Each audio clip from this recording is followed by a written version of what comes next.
chapitre 5, verset 19. Alors, le verset 19 est coupé.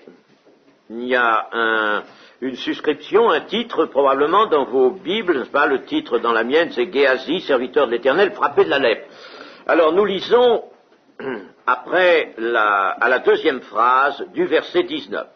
Lorsque Naaman eut quitté Élisée et qu'il fut à une certaine distance, Géasi, serviteur d'Élisée, homme de Dieu, dit en lui-même, « Voici, mon maître a ménagé Naaman ce Syrien en n'acceptant pas de sa main ce qu'il avait apporté. L'Éternel est vivant. Je vais courir après lui et j'en obtiendrai quelque chose. » Et Géasi courut après Naaman. Naaman, le voyant courir après lui, descendit de son char pour aller à sa rencontre et dit, « Tout va-t-il bien ?» Il répondit, « Tout va bien. Mon maître m'envoie te dire, voici, il vient d'arriver chez moi 2 jeunes gens de la montagne d'Éphraïm, d'entre les fils des prophètes. Donne pour eux, je te prie, un talent d'argent et 2 vêtements de rechange. » Naaman dit, « Consens à prendre 2 talents. » Il le pressa et il serra 2 talents d'argent dans 2 sacs, donna 2 habits de rechange et les fit porter devant Géasi par 2 de ses serviteurs. Arrivé à la colline, Géasi les prit de leurs mains et les déposa dans la maison, et il renvoya ces gens qui partirent. Puis il alla se présenter à son maître. Élisée lui dit, « D'où viens-tu, Géasi ?» Il répondit, « Ton serviteur n'est allé ni d'un côté ni de l'autre. » Mais Élisée lui dit, « Mon esprit n'était pas absent lorsque cet homme a quitté son char pour venir à ta rencontre.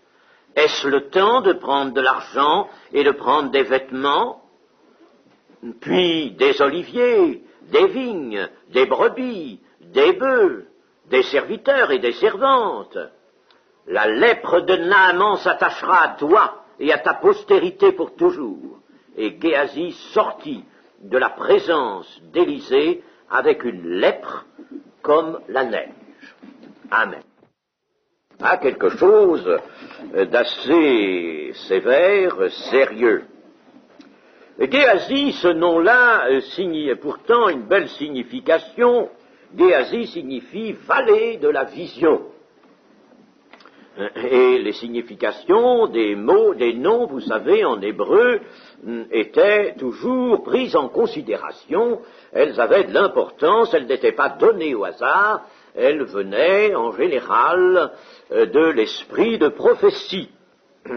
Eh bien, c'était un homme qui était appelé donc à être aux côtés d'un prophète, un prophète de Dieu, et qui devait par conséquent avoir une certaine vision. Cela va se concrétiser d'ailleurs un peu plus loin, pas à son profit d'ailleurs, mais pour un autre que lui. Et nous voyons tout de suite que dans ce récit que Géasi, serviteur d'Élisée, homme de Dieu, voyez, le texte inspiré appuie là-dessus. Il était serviteur d'Élisée, homme de Dieu. C'est pas lui qui était homme de Dieu. Il était serviteur. Mais il aurait dû aussi être un homme de Dieu. Il aurait dû être un homme de Dieu. Et voici qu'il dit en lui-même, voilà bien où le péché prend naissance. En lui-même, le Seigneur dira que les pensées qui conduisent à toutes sortes de péchés prennent naissance dans le cœur de l'homme. C'est du cœur de l'homme que provient ce qui le souille. Il dit en lui-même, il se parle à lui-même, parce que il n'a pas assez de la parole de Dieu. Il n'en a pas assez. Oh, la parole de Dieu, c'est bon peut-être pour certaines choses, mais ce n'est pas bon pour tout. Alors il y a des moments où il y a des secteurs où la parole de Dieu est laissée de côté, éliminée. Et alors l'homme se parle à lui-même, c'est-à-dire qu'il va élaborer quelque chose dans sa propre pensée. Mais savez-vous que cela est très dangereux, excessivement dangereux. Il va écouter, en somme, non plus la parole de Dieu, qui doit en tout temps guider un homme fidèle, en tout temps, je dis bien en tout temps, il ne va plus écouter la parole de Dieu, il va écouter la sienne. Mais la sienne va être par quelque chose qui nous échappe, mais qui est dans le mystère de l'iniquité qui couvre la terre et dans le mystère de la mort, il va en réalité écouter la parole du serpent.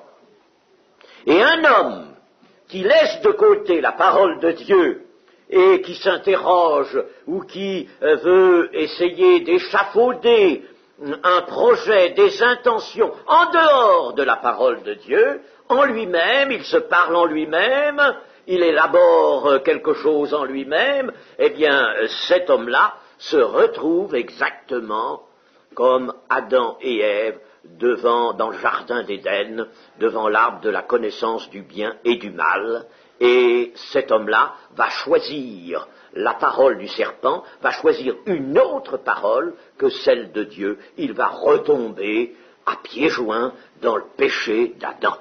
Nous avons déjà dit que tout péché recèle toujours en lui-même ce caractère particulier du péché d'Adam. Sa parole va donc être celle de Satan. Satan est là, l'esprit de Satan, l'esprit du mal est toujours aux aguets, vous savez, et l'Épître aux Éphésiens nous le dit bien. Il nous dit bien, n'est-ce pas, de nous méfier des ruses, ou plus, dans une autre traduction, des manœuvres de Satan. Les manœuvres spirituelles en esprit, n'est-ce pas? Satan agit aussi dans les régions de l'esprit. Il influence l'esprit de l'homme. Alors, c'est la parole de Satan qui va être écoutée. Et c'est ce qui est arrivé à ce malheureux apôtre Pierre. Il a été malheureux à plus d'une occasion, mais là, il a été déjà malheureux. Après avoir reçu cette révélation magnifique qui n'était pas montée de la chair et du sang, mais qui lui avait été donnée par Dieu, tu es le Christ, le Fils du Dieu vivant. Enfin, c'était magnifique, hein, cela. Et puis, quelque temps après, le Seigneur, parlant de ses souffrances et de sa mort, Pierre s'approche et dit, Seigneur, à Dieu ne plaise, cela ne t'arrivera pas. Arrière de moi, Satan. C'était Satan qui avait trouvé le moyen d'entrer dans la pensée de Pierre. Et le Seigneur lui dira, tes pensées ne sont pas les pensées de Dieu, mais les pensées de l'homme. Et dans les pensées de l'homme, s'est glissé le fiel de Satan. Ah, mes amis, c'est ça. Et c'est pour ça que la terre va comme elle, vous voyez qu'elle va. Et c'est pour ça, n'est-ce pas, que toutes les intentions, les idées, les initiatives terribles, abominables, sur tous les plans, socialement comme moralement, naissent dans cette société qui est la nôtre aujourd'hui. De plus en plus, Satan s'engouffre dans les pensées des cœurs des hommes. L'Écriture nous parle des desseins des cœurs, les desseins des cœurs. Il y a des desseins dans les cœurs. Là, Géasi conçoit en lui-même un dessein, toute parole de Dieu mise à part. Enfin, la parole de son maître, ce que son maître avait dit devant lui à Naaman, tout cela, il le met de côté. Et alors il conçoit un dessein dans ses cœurs, et il est dit que les desseins des cœurs, Dieu les manifestera. Mais il nous est bon de consulter aussi 2 Corinthiens 11, verset 3. Toutefois, de même que le serpent séduisit Ève par sa ruse, je crains que vos pensées ne se corrompent et ne se détournent de la simplicité à l'égard de Christ.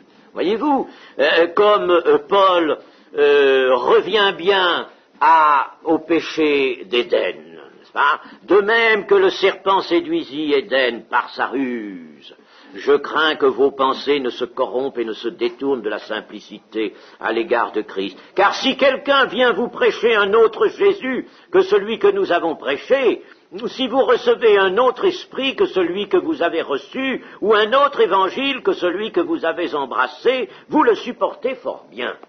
Et cet autre esprit, cet autre Jésus, ou cet autre évangile, on peut le recevoir à tous les niveaux, à tous les plans, dans tous les domaines, le domaine moral, le domaine, disons, des relations avec les autres, le domaine de notre comportement dans l'Église, le domaine aussi, disons, de la doctrine, de la théologie. Nous avons vu ces années dernières un autre esprit et un autre évangile s'avancer comme une nuée pour couvrir la France. Mais beaucoup en ont été troublés. Nous l'avons assez dénoncé, cela. Un autre évangile. Et dans cet autre évangile, il y avait un autre esprit. On nous disait, et on écrivait, et on le faisait lire à des chrétiens dans des organes qui étaient à leur disposition. Alors on leur disait, vous savez, il ne faut pas rester à ce que vous avez pensé jusqu'ici, à ce que vous avez cru jusqu'ici. Ne restez pas attachés à tout ça. Ouvrez-vous à quelque chose d'autre. Ouvrez-vous à quelque chose de nouveau. Ben oui, c'est dénoncé ça dans la première épître de Jean.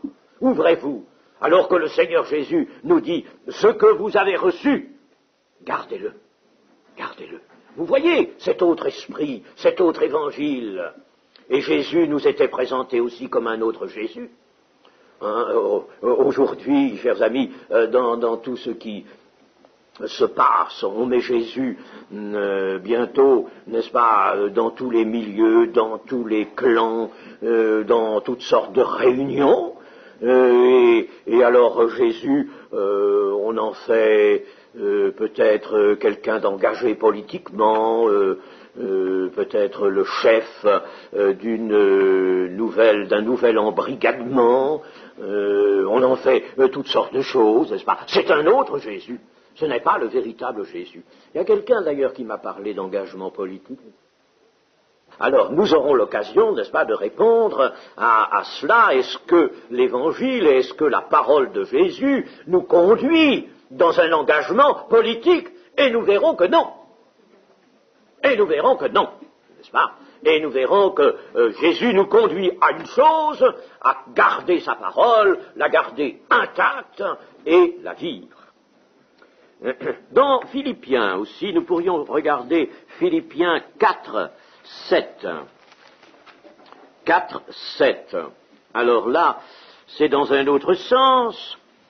Et la paix de Dieu, qui surpasse toute intelligence, gardera vos cœurs et vos pensées en Jésus-Christ.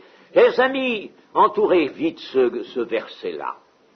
Parce que il vous préservera d'une certaine forme d'orgueil, d'une présomption, enfin, qui serait dangereuse, celle, par exemple, qui s'exprime de la manière suivante. Oh, moi, maintenant, vous voyez, je suis chrétien depuis tant de temps, je connais la Bible, oh, ça, je lis tous les jours, je prie tous les jours, alors, il n'y a pas de danger pour moi, hein, il n'y a pas de danger.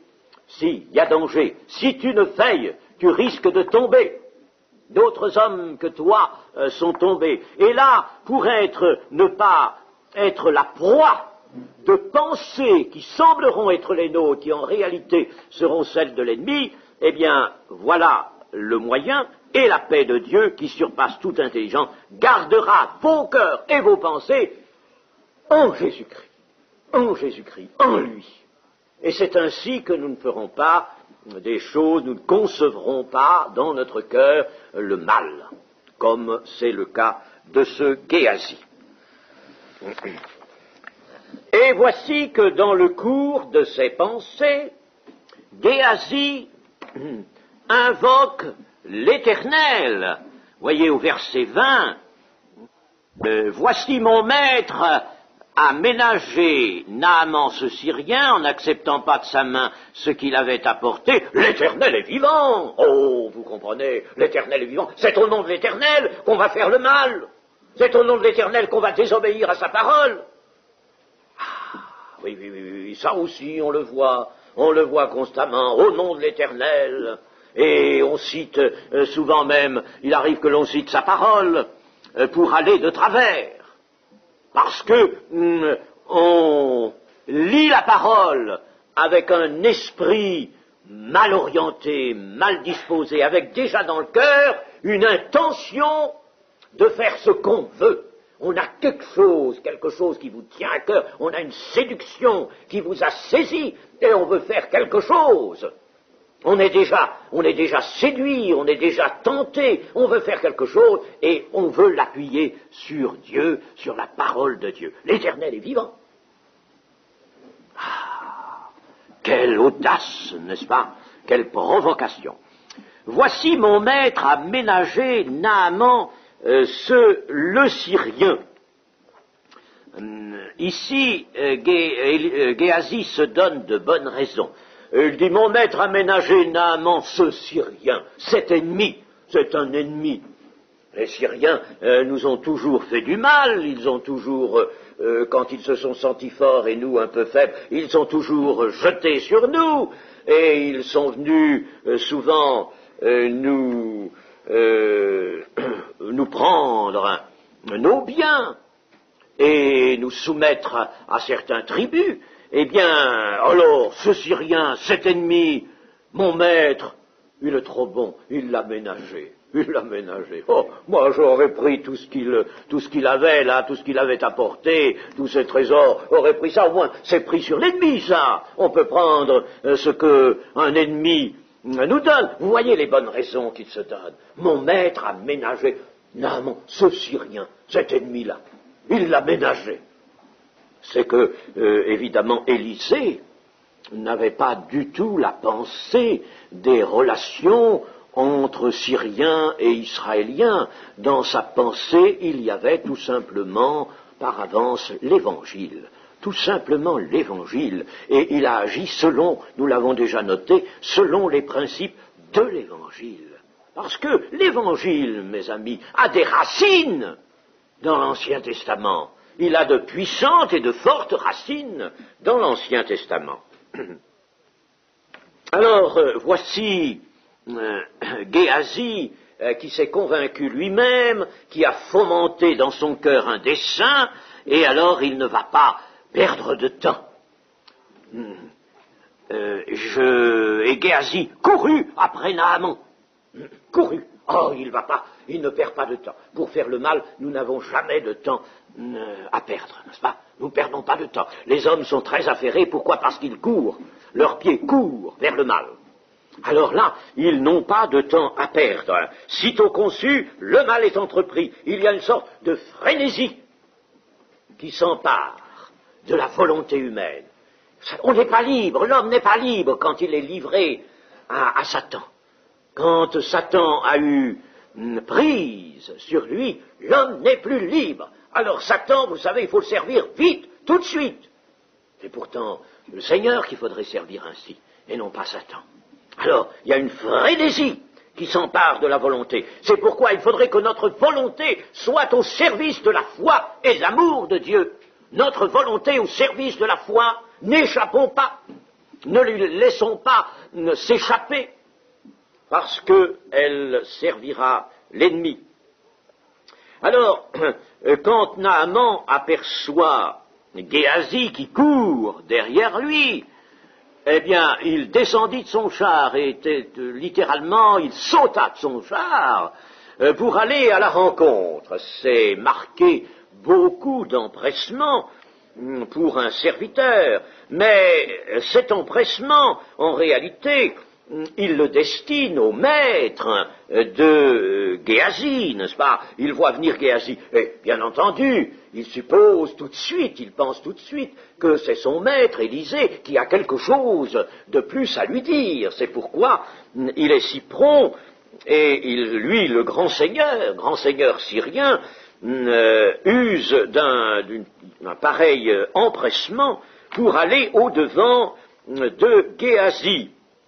Et si bien que Naaman voit en Géasi l'envoyé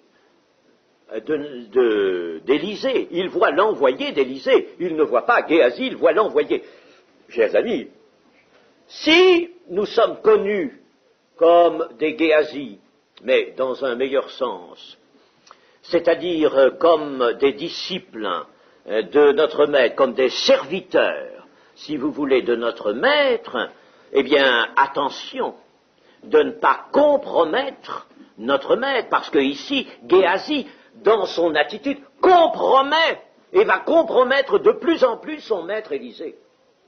Et si nous faisons quelque chose qui n'est pas droit, nous compromettons Christ, nous compromettons sa parole, nous compromettons l'Évangile.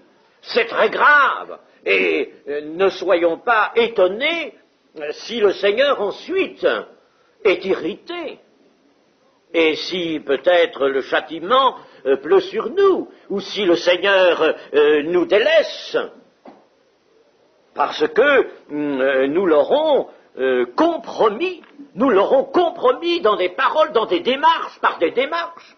Attention, chrétiens que nous sommes, témoins sommes-nous.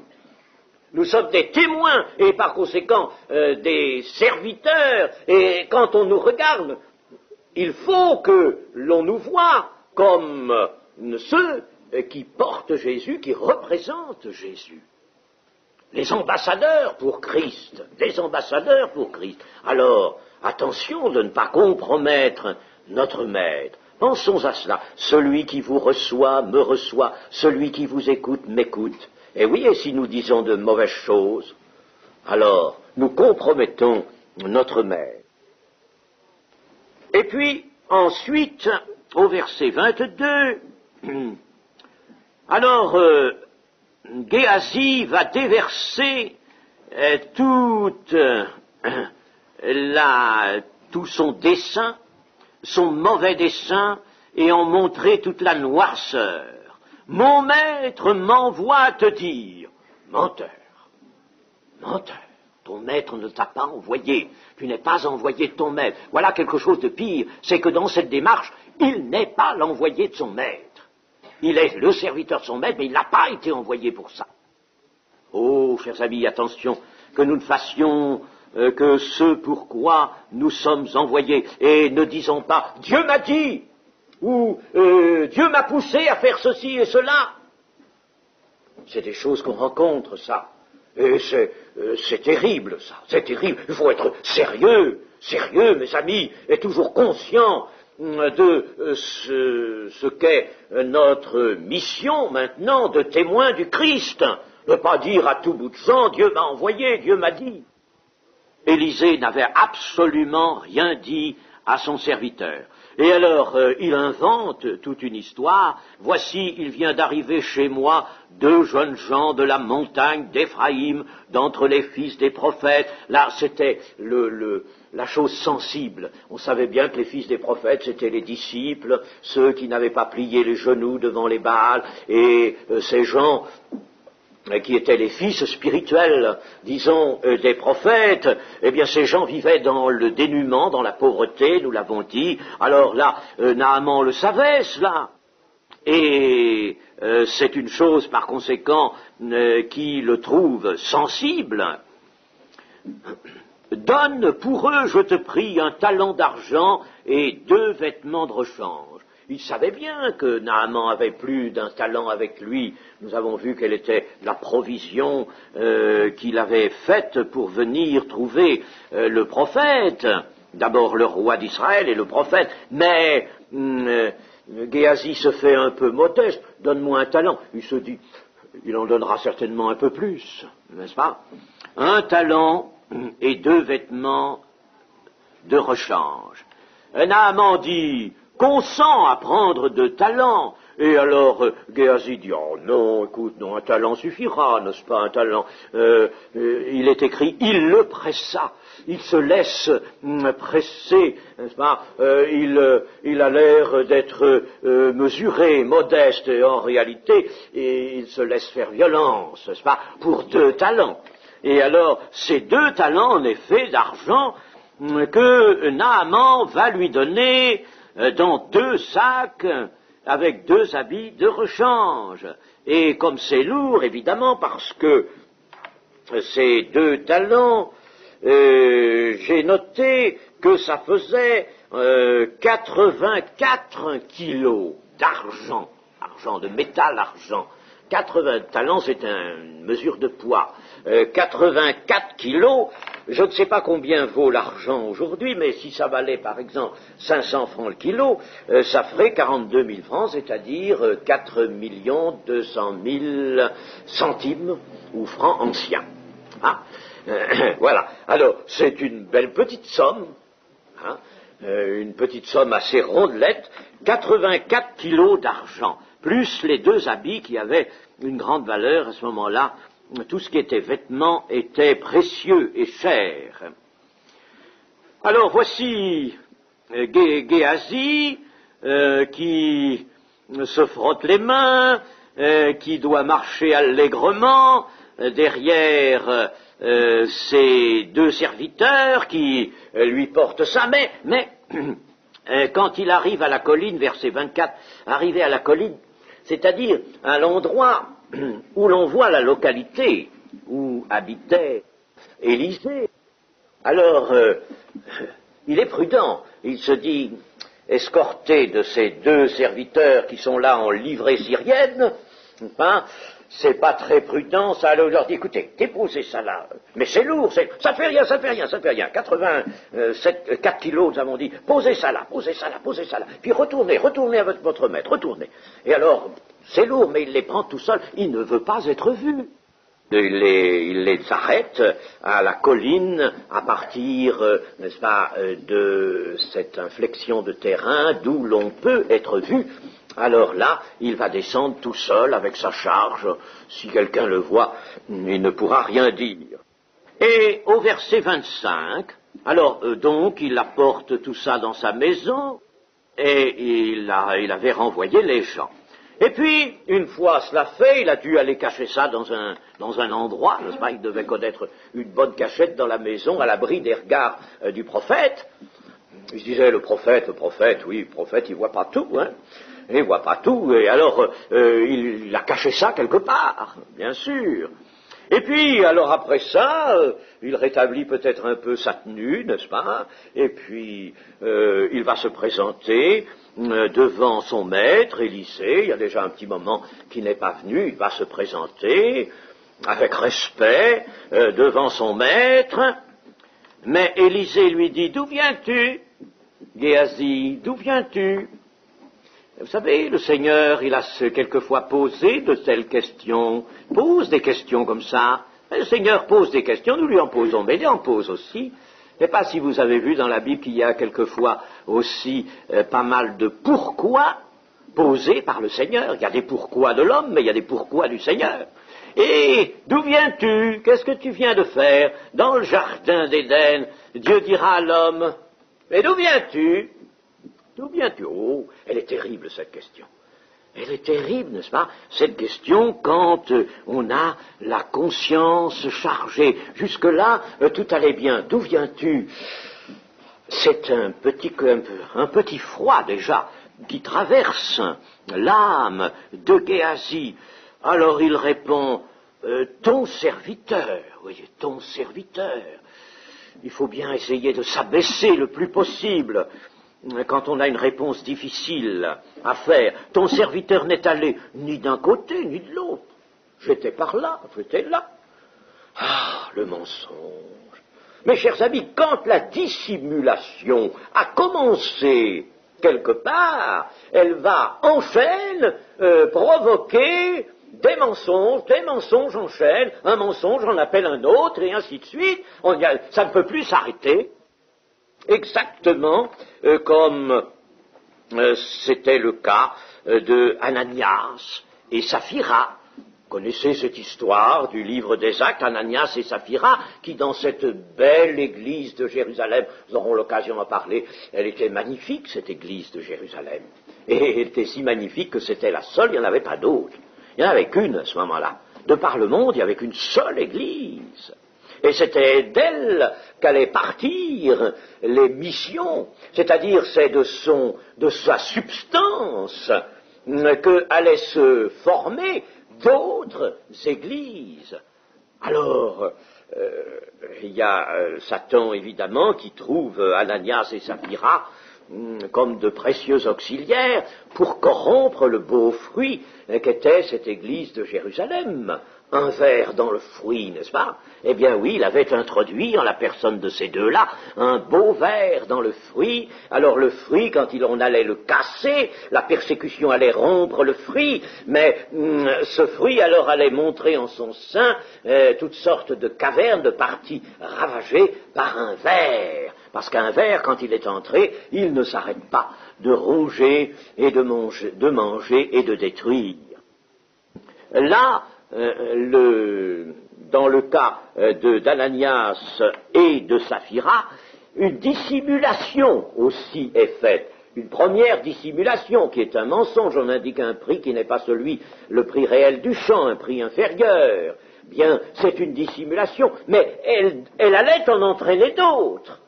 Elle allait en entraîner d'autres. Il allait falloir, si Pierre n'était pas intervenu par un ministère d'esprit, eh bien, il aurait fallu jouer son rôle tout au long des jours et des semaines et des mois. Il aurait fallu jouer son rôle. Il aurait fallu qu'Ananias aille dans des petits coins avec Saphira, sa femme, et puis lui dire où as-tu mis? Bon, fais attention, mets bien cet argent-là de côté, fais attention que personne ne le découvre, n'est-ce pas? Et puis, qu'est-ce que nous allons en faire? Il faut bien que nous l'utilisions, nous allons l'utiliser. Alors, écoute, tel jour, nous irons ensemble faire telle et telle chose, n'est-ce pas? Mais n'en dis rien, non. Et puis, il aurait fallu mentir. La dissimulation, n'est-ce pas, c'est le mensonge en chaîne. Mais Élisée est prophète, et Dieu ne peut pas accepter ce que Géasi a fait là. Il ne peut pas laisser ce péché qui est grave de conséquences extrêmement graves. Il ne peut pas le laisser impuni, et la punition va venir sur le moment. Elle est déjà préparée par Dieu. Élisée lui dit: mon esprit n'était pas absent lorsque cet homme a quitté son char. Et alors là, Élisée lui montre que c'est pas par une vue humaine. Il n'était pas sur le toit, par exemple, de sa maison, voyant Élisée sur la colline, là-haut, n'est-ce pas, ramenant ses sacs. Non, c'était beaucoup plus loin, au-delà, là où la vue ne porte pas. Quand ce Syrien a sauté de son char et est venu à ta rencontre, eh bien, je t'ai vu. L'Esprit avait permis à Élisée de voir cela. Mais si Élisée a pu voir cela, si Pierre a pu être informé de la dissimulation d'Ananias et de Saphira, à plus forte raison peut-on dire, rien n'est caché au regard de Dieu. Rien n'est caché. Si nous faisons des choses qui soient contraires à la parole de Dieu, si nous disons aussi des choses contraires à la parole de Dieu, eh bien Dieu le voit, Dieu l'entend, Dieu le sait. Vous savez qu'il y a un passage de l'Épître aux Hébreux, chapitre 4, verset 13, qui dit ceci: nulle créature n'est cachée devant lui, mais tout est à nu et à découvert aux yeux de celui à qui nous devons rendre compte. Alors il arrive que Dieu ne fasse pas venir sur nous tout de suite un châtiment. Nous sommes dans le temps de la grâce. Attention, il peut y avoir des exceptions. Il peut y avoir des exceptions. La preuve, Ananas et Saphira, c'est bien dans le temps de la grâce, ça. Il peut y avoir des exceptions. Et il y en a eu d'autres, des exceptions. Et il y en a eu d'autres temps, des exceptions. Mais, en général, le Seigneur attend que le cœur se repente, la conscience doit faire son œuvre, et si le cœur se repent, et si ce cœur vient se répandre devant le Seigneur, alors le Seigneur peut pardonner un péché qui ne mène pas à la mort. Un péché qui ne mène pas à la mort, des péchés qui ne mènent pas à la mort. Mais là, vous voyez que tout est à découvert et tout est à nu. Et il y a un psaume, c'est le psaume 33 et le verset 13, qui nous dit quelque chose d'analogue. 33, verset 13, « L'Éternel regarde du haut des cieux, il voit tous les fils de l'homme. Du lieu de sa demeure, il observe tous les habitants de la terre, lui qui forme leur cœur à tous, qui est attentif à toutes leurs actions. » Ah, quel pouvoir, hein, le Seigneur notre Dieu. Hein. Si nous avons de la foi, nous n'allons pas reléguer ce petit verset-là et le mettre de côté en nous disant « oui, c'est intéressant, et puis c'est tout, n'est-ce pas ?» Non, nous allons dire que je prenne garde, car si je fais quelque chose qui déplaise à Dieu, Dieu le saura, Dieu le verra, Dieu le verra, Dieu le saura. Vous me direz, ça c'est peut-être la peur du gendarme. Tant pis si c'est la peur du gendarme. Nous avons déjà fait justice de ce faux argument-là.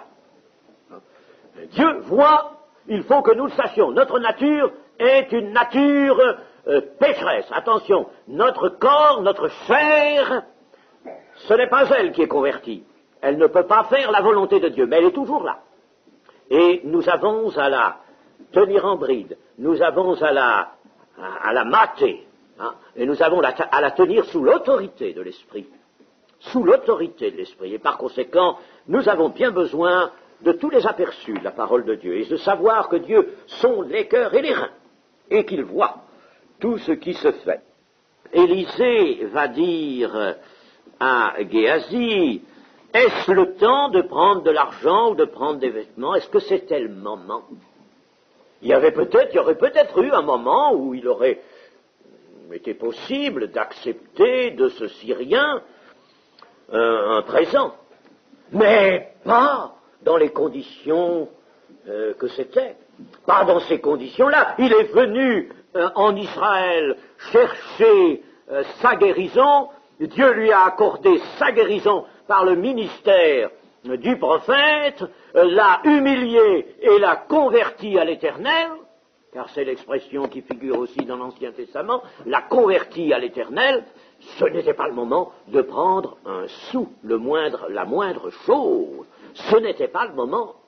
Alors, était-ce le moment, était-ce le temps de prendre de l'argent et de prendre des vêtements, puis des oliviers, des vignes, des brebis? Pourquoi Élisée dit-il cela? Et il dit parce que, tu sais, celui qui vole un œuf vole un bœuf. Il y avait peut-être, au bout de la dissimulation de Géasi, des oliviers, des vignes, des brebis. On pouvait faire comme Akab, comme Jézabel, et prendre la vigne de Naboth. Hein? Il y avait toutes sortes de choses, des bœufs, des serviteurs, des servantes, quand on est parti, et c'est ainsi que les hommes se livrent à l'accaparement des richesses. L'accaparement des richesses, ça vient de là. L'envie n'a pas de cesse, l'envie n'est jamais satisfaite. L'envie veut toujours davantage, rendre plus. Et alors, la lèpre de Naaman s'attachera à toi et à ta postérité pour toujours. Ça, c'est terrible. Ça, c'est terrible. Non seulement à toi, Géasi, mais à ta postérité. Tu auras des enfants, ils seront lépreux. C'est terrible, ça. Et, chers amis, tout à l'heure, nous parlions, n'est-ce pas, de cette rupture entre les causes humainement discernables ou humainement recherchées, pas toujours trouvées, recherchées humainement, et les effets que l'on constate, les événements qui se produisent, n'est-ce pas? On recherche des causes. Mais là, c'est quelque chose qui échappe à nos savants, à nos scientifiques, qui ont travaillé sur l'hérédité, mais il y a là une hérédité qui vient de Dieu, Et, chers amis, cette hérédité qui vient de Dieu, eh bien, elle est de loi, elle est de règle, car voici comment Dieu s'est nommé devant Moïse, c'est en Exode 34, et je lis verset 5, l'Éternel descendit dans une nuée, se tint là auprès de lui, et proclama le nom de l'Éternel, et l'Éternel passa devant lui et s'écria, l'Éternel, l'Éternel, Dieu miséricordieux et compatissant, lent à la colère, riche en bonté et en fidélité, qui conserve son amour jusqu'à 1000 générations, qui pardonne l'iniquité, la rébellion et le péché, mais qui ne tient point le coupable pour innocent, et qui punit l'iniquité des pères sur les enfants, et sur les enfants des enfants, jusqu'à la 3e et à la 4e génération. Il y a là une hérédité, et c'est attaché, vous voyez, à la proclamation du nom de l'Éternel, ce qui veut dire que c'est là, en même temps que la miséricorde, vous voyez ici, l'Éternel proclame sa miséricorde. Dieu miséricordieux et compatissant, lent à la colère, riche en bonté et en fidélité. Mais ce Dieu-là a aussi institué une hérédité qui se reporte jusqu'à la 3e et la 4e génération. Une hérédité qui peut très bien se voir dans les âmes et dans les corps. Évidemment, la foi en Jésus-Christ peut délivrer de ces effets de l'hérédité. Mais si l'Évangile n'intervient pas avec sa puissance, eh bien l'hérédité reste là. Et l'humanité aujourd'hui est marquée par cette hérédité-là. Mais si Dieu l'a voulu ainsi, on peut étudier la chose. Il m'est arrivé de le faire. Je ne le ferai pas maintenant parce que nous serions encore là ce soir, à 9h ou à 10h. Mais c'est une chose qui peut se pénétrer. On peut comprendre pourquoi Dieu, à sa miséricorde, a attaché cependant cette sorte d'envers de la miséricorde, n'est-ce pas, avec une hérédité qui intéresse les enfants et les enfants des enfants, jusqu'à la 4e génération. Eh bien, là, c'est terrible ce qui est dit à Géasi, parce que la lèpre va s'attacher à sa postérité pour toujours. Ça va plus loin que la 3e ou la 4e génération. C'était donc un péché considérable. C'était donc une outrance. C'était quelque chose d'intolérable pour Dieu que cela. Mes amis, alors là, il nous faudrait peut-être, n'est-ce pas, méditer longuement de ça. Je vous propose de le faire, chacun pour vous. Méditez, revenez sur cela. Et dites-vous, mais pourquoi? Pourquoi ce péché est-il si grave qu'une telle sanction intervienne? Pourquoi? Eh bien, mes amis, c'est un péché contre le Saint-Esprit. Un péché contre le Saint-Esprit. Vous savez, tout ça nous montre qu'il faut être beaucoup plus sérieux que nous le sommes jusqu'ici dans la vie de foi. C'est pas qu'il faut vivre en gens apeurés. Non, c'est pas ça, c'est pas la peur. Mais la vraie crainte de l'Éternel, elle nous est nécessaire. Elle nous est utile. Elle est d'ailleurs enseignée dans le Nouveau Testament.